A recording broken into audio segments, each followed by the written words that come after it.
의대 정원이 2,000명 늘든 3,000명 늘든 학생들은 의대 가고 싶어 할 겁니다. 한국 사회에서 의사는 더 이상 단순히 하나의 직업이 아니라 부와 명예 그리고 사회적 지위를 평생토록 누릴 수 있는 하나의 특권 계급이 되었기 때문입니다. 하지만 의대를 목 놓아 외치는 많은 사람들에게서 정작 의술의 신성한 가치와 소명의식을 찾아볼 수 없는 건 저만의 착각일까요? 안녕하세요. 빅스쿨의 백운용입니다. 1, 2부에서는 국내외 다양한 평가 결과를 토대로 한국 의대 순위 및 연계된 국내 병원 순위를 살펴보았습니다. 이어서 3부에서는 의사의 소명의식과 의학 분야의 과학적 진로설계 방법을 다룰 예정인데요. 그 이유는 이번 의대 증원 사태를 두고 대한의사협회 전현직 간부들의 과격한 발언이나 일부 의사들의 몰지각한 행태로 인해서 의사의 소명의식에 대한 국민들의 비판적인 목소리가 커졌기 때문입니다. 그래서 오늘 영상에서는 의사를 포함해서 모든 직업인들이 갖춰야 할 기본적인 자질과 이 자질을 키우는 방법을 자세히 알려드리니까요. 존경받는 의사가 되고자 하는 학생이라면 꼭 끝까지 봐주세요. 히포크라테스 선서라고 들어보셨나요? 의학의 아버지라고 불리는 그리스 의학자 히포크라테스가 생전에 남긴 말을 발췌해서 정리한 건데요. 의사가 환자에게 가져야 할 의무감과 소명의식을 말하고 있습니다. 보통 의과대학 졸업식에서 졸업생들이 이 선서를 통해서 의사로서의 소명감을 되새기죠. 의학의 발달과 시대의 요구에 따라서 문구가 개정되어 왔고요. 현재는 1948년 제22차 세계의사협회에서 개정된 제네바 선언을 사용하고 있습니다. 제네바 선언의 전문은 다음과 같습니다. 하지만 요즘 언론에 비춰지는 의사들의 모습은 히포크라테스 선서와는 거리가 멀죠? 대한의사협회 전현직 간부부터 인턴 레지던트 그리고 의대생들까지 막말과 궤변이 끊이지 않고 있는데요. 불과 1, 2년 전에 코로나19 극복을 위해 헌신하던 의사들의 모습을 기억하고 있는 많은 국민들이 정말 크게 실망할 수밖에 없는 내용들입니다. 의사 집단 전체가 무서울 정도의 선민의식과 특권의식에 빠져있는 이기적인 집단이 아닐지 의구심이 드는 대목이죠. 의사들의 집단 행동도 이어지고 있습니다. 2024년 2월 23일 기준 주요 100개의 수련병원 전체 전공이 1만 3천여 명 중 1034명이 사직서를 제출하면서 집단 행동을 시작했는데요. 더 큰 문제는 이렇게 환자를 떠나는 게 기본권이라고 외치는 의사들이 환자 곁을 지키고 있는 의사들을 조롱하고 위협하고 있다는 점입니다. 의사들이 이용하는 의사 커뮤니티에서는 파업에 동참하지 않은 전공의들의 명단을 공개하고 평생 박제해야 한다는 협박성 댓글이 달리고 있는데요. 이런 분위기 때문에 병원에 복귀하고 싶어도 보복이 두려워서 그럴 수 없다는 호소가 나오고 있습니다. 현장에 남아있는 의사들은 공통적으로 환자에 대한 책임을 강조하며 의료공백 장기화에 따른 환자들의 피해를 염려하고 있습니다. 극한의 상황에서 사람의 본성이 나온다는 말이 있는데요. 의사협회 같은 직역단체도 마찬가지라고 생각해요. 집단의 이익을 위해 특정 방향으로의 행동을 압박하는 상황에서 자신의 소신과 양심을 지킬 수 있는 사람들이 과연 얼마나 될까요? 쉽지 않은 일일 겁니다. 하지만 그럼에도 불구하고 현장에서 묵묵히 자신의 역할을 다하고 있는 진짜 의사들은 무엇이 다른 걸까요? 그리고 학생들은 이 의사들한테 무엇을 배울 수 있을까요? 저는 그 실마리를 리더십 전문가 사이먼 사이넥의 골든서클에서 찾을 수 있었습니다. 골든서클은 리더가 생각하고 행동하고 관계 맺는 방식을 보여주는 커뮤니케이션 모델입니다. 다른 사람들로 하여금 강요나 강제, 힘의 제압 없이 무언가를 기꺼이 하고 싶게 만드는 방법을 보여주는데요. 이 모델을 이해하면 나는 왜 이렇게 행동하는지, 어떤 사람이 다른 사람에 비해 왜 그토록 막강한 영향력을 발휘하는지, 그리고 어떤 기업은 어떻게 그토록 다양한 분야에서 성공할 수 있었는지 그 이유를 확실히 알 수 있습니다. 골든서클은 가장 안쪽부터 왜, 중간에 어떻게, 그리고 가장 바깥에 있는 무엇을로 구성되어 있습니다. 먼저 what입니다. 모든 기업과 조직은 자기들이 무엇을 하는지 잘 알고 있습니다. 애플은 컴퓨터를 만들고 포드는 자동차를 만들고 버거킹은 햄버거를 만들죠. what은 가장 알기 쉬운 영역이에요. 다음으로 how입니다. 많은 기업과 조직 그리고 종사자들이 자신의 일을 어떻게 하는지 잘 알고 있습니다. 차별화된 가치를 제공한다, 특허받은 제조 기술을 갖고 있다, 기간 한정 프로모션을 진행한다 등 뭐가 됐든 자신의 상품이나 서비스가 경쟁자보다 낫다는 걸 설명하는 개념을 갖고 있어요. what보다는 훨씬 더 구체적이고 잘 드러나지 않는 것이기 때문에 사람들은 이 how에서 경쟁력이 나온다고 생각합니다. 그래서 대부분 how를 잘 준비하고 만들면 경쟁에서 승리하고 고객이나 대중들의 마음도 얻을 수 있다고 생각해요. 그래서 굳이 깊이 있게 why까지 고민하지 않는 경우가 많죠. 끝으로 Y입니다. 하지만 탁월한 기업가 조직 그리고 탁월한 리더는 그렇지 않습니다. 크기나 분야에 상관없이 탁월한 모든 사람들은 이 서클의 안쪽에서부터 시작합니다. 왜 이 일을 하는가? 라는 질문이 원하는 건 행동의 본질적인 이유, 궁극적인 목적, 그리고 타협할 수 없는 신념에 대한 생각입니다. 물론 돈이라는 쉬운 답이 있죠. 하지만 이건 이유가 아니라 결과입니다. 여러분도 지금 한번 생각해 보세요. 여러분이 어떤 일을 하고 있는데 혹은 하고자 하는데 도대체 뭐 때문에 무수한 위험을 무릅쓰면서 아무도 알아주지 않는 일을 하려고 그토록 애쓰고 있는지 답변하실 수 있습니까?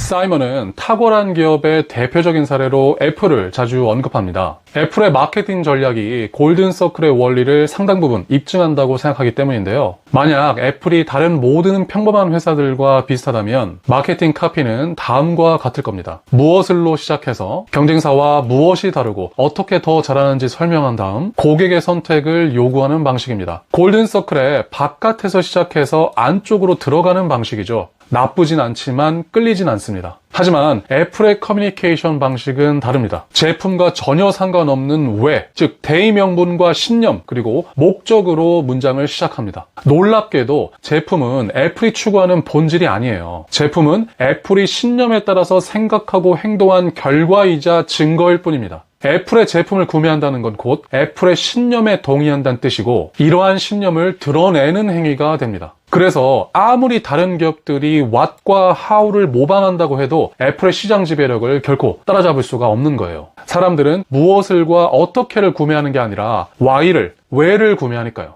정리하자면 골든서클의 핵심은 what과 how로 현혹하고 압도함으로써 사람들을 조종하는 것이 아니라 why를 스스로 생각하게 만들고 상상력과 영감에 전현시킴으로써 사람들이 기꺼이 따르고 열정적으로 사랑하고 마음 깊이 존경하게 만드는 것입니다. 그러면 이제 골든서클을 의사들한테 한번 적용해 볼까요? 먼저 의사들이 하는 일은 환자를 치료하는 것, 즉 의료 서비스 제공입니다. 다음으로 how는 이 서비스를 어떻게 만들었고 어떤 면에서 경쟁력을 갖고 있는지 설명하는 부분이죠. 최고 명문 의대를 졸업했고 어려운 수술을 성공시켰으며 다수의 치료 경험을 갖고 있다 등이 해당되겠네요. 끝으로 Y는 여기에 더해서 왜 의사가 됐는지라는 질문에 명확히 답변할 수 있는 걸 말합니다. 골든서클에 따라서 의사들의 수준도 자연스럽게 분류됩니다. What 수준의 의사는 환자를 치료하는 것 그 자체에 만족하는 의사입니다. 의과대학 졸업 후 전문의까지 따지 않고 일반의, 예를 들어 피부과 페이닥터로 일하면서 억대 연봉을 받는 경우가 대표적입니다. How 수준의 의사는 졸업 후 인턴 레지던트 과정을 통해 전문의가 되는 걸 말합니다. 환자를 치료하는데 특정 과목에서 전문성을 획득한 경우죠. 이 수준의 의사들은 자신들의 술기에 높은 자부심을 갖고 있는 경우가 많고요. 소명의식보다는 프로의식을 더 중요하게 생각합니다. 전문의로서 의료 서비스를 확실하게 제공하고 이에 상응하는 대가를 받는 게 자신의 일이라고 똑부러지게 말합니다. 끝으로 Y 수준의 의사는 왜 의사가 됐는지라는 질문에 의사로서의 신념과 소명의식을 말하고 이걸 행동으로 증명하는 의사들을 말합니다.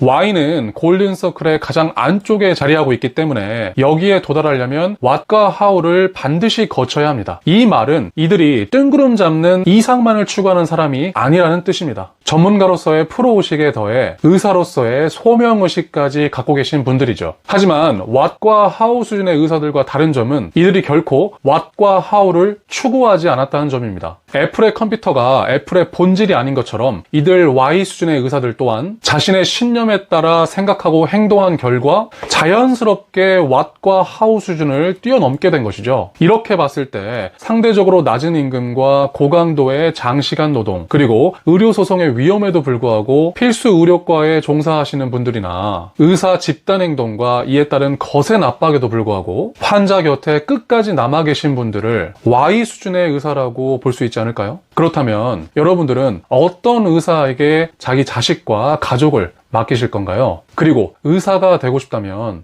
어떤 의사가 되고 싶으신가요? 물론 의사 개인의 소명의식만으로는 더 이상 필수 의료과 지탱이 어렵다는 걸 잘 알고 있습니다. 각종 수가 정책과 보상 체계, 그리고 소송의 위험 등 의사들의 근무 여건 개선이 시급하죠. 하지만 그럼에도 불구하고 화살에 힘과 위력을 싣기 위해서는 뒤로 당기는 과정이 반드시 필요합니다. 이 과정이 목표인 관역과 정반대의 방향인 것 같아도 길게 봤을 때 이건 더 빨리 그리고 더 멀리 앞으로 나아가는 방향인 거죠. 왜가 힘을 얻는 것도 이와 마찬가지입니다. 나는 왜 이 일을 하는지 깊이 있게 고민하고 여기에 답할 수 있는 사람은 그 대가로 왜의 명료함을 얻게 됩니다. 자기 자신보다 더 큰 목적과 대의 그리고 이상을 향한 절대적인 확신에서 나오는 힘과 기준을 얻게 되는 겁니다. 우리는 이걸 바로 카리스마라고 부릅니다. 모든 훌륭한 리더는 카리스마를 갖고 있습니다. 카리스마는 정의하기 어렵고 측정하기는 불가능하고 모방하기는 더더욱 어렵습니다. 하지만 이 카리스마는 사람들을 흥분시키고 영감을 불어넣고 충성을 이끌어냅니다. 그 결과 많은 사람들에게 영향력을 발휘하고 이들을 움직일 수 있습니다. 이를 통해 스티브 잡스가 말했던 것처럼 우주를 쿵 하고 흔들 수 있는 어떤 기념비적인 사건을 만들 수 있는 거죠. 그 주인공이 여러분이 아니란 법은 절대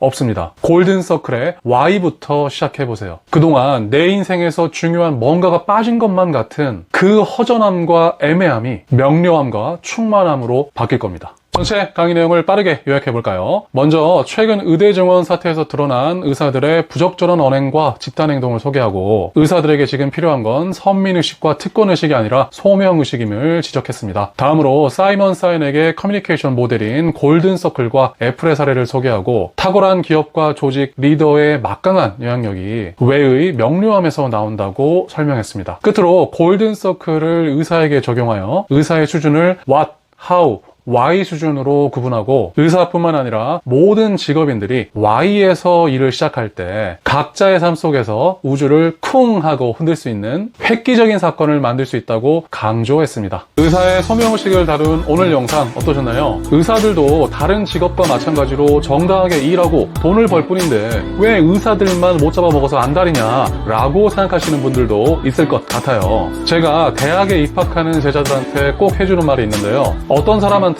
재능과 건강이 있고 이걸 꽃피울 수 있도록 지원해주는 부모가 있고 그리고 개인의 가치를 돈으로 환산할 수 있는 적절한 사회 시스템이 있다는 게 선물일 수도 있지만 어쩌면 무거운 짐일 수도 있다. 왜냐면 이토록 많은 선물을 인생 초반부에 미리 몰아서 세팅해주는 이유가 이걸 가지고 이후에 뭔가 더 큰 문제를 해결하라는 거대한 뜻일 수도 있기 때문이에요. 쉽게 말해서 큰 힘에 큰 책임이 따른다는 말이죠. 그래서 의사를 포함해 많은 재능과 기회를 가진 사람들은 이것이 온전히 내 것이 아님을 깨닫고 더 큰 무언가를 위해 봉사하고 헌신하는 자세를 가진다면 다음 세대에게 지금보다 훨씬 나은 대한민국을 물려줄 수 있을 것 같아서 하는 말입니다. 아시겠죠? 다음 영상에서는 오늘 다룬 소명의식을 중심으로 의학 분야의 진로를 설계하는 과학적인 방법을 알려드리겠습니다. 실제 합격 사례를 가지고 구체적으로 소개해드리니까요. 의대뿐만이 아니라 메디컬 계열을 생각하고 있는 학생들이라면 큰 도움이 될 겁니다. 그럼 오늘 영상 끝까지 봐주셔서 감사드리고요. 좋아요와 구독은 저한테 정말 큰 힘이 되니까요. 꼭 부탁드릴게요. 그럼 인사드리겠습니다. 진로 진학은 백운용 감사합니다.